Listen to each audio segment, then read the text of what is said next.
Buhay na buhay ang mga katutubong laro sa People's Park sa isinagawang Dula Kadayawan sa Davao City ngayong araw. Isa ito sa mga highlights sa Kadayawan Festival. Tampok ang mga laro ng 11 ethnic groups sa lungsod. Isa na rito ang larong aaraw o karang relay ng indigenous people. Kailangang nakapatong ang mga paa sa karang na gawa sa kahoy na magsisilbing paa at magpapabilisan sa pagtakbo.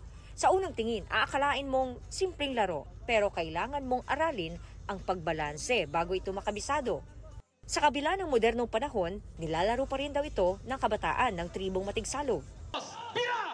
Nagpalakasan naman ang mga lumahok sa bubuntog o tug of war. Palakasan ng braso ang larong ito. Mag-uunahan ang magkabilang grupo sa paghila ng lubid. Ang unang makalampas sa linya, ang siyang mananalo. Nagpabilisan din sila sa pagbayo ng palay o tinatawag na bibinayo.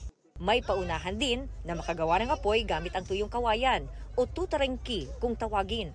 Ang mga grupong Moro naman, nagpabilisan sa pagkudkod ng gata ng nyog na tinatawag na kakurkur. Silang lahat nagkakaisa sa pagpapanatiling buhay ng kanilang kultura at tradisyon sa kabila ng hamon ng modernisasyon.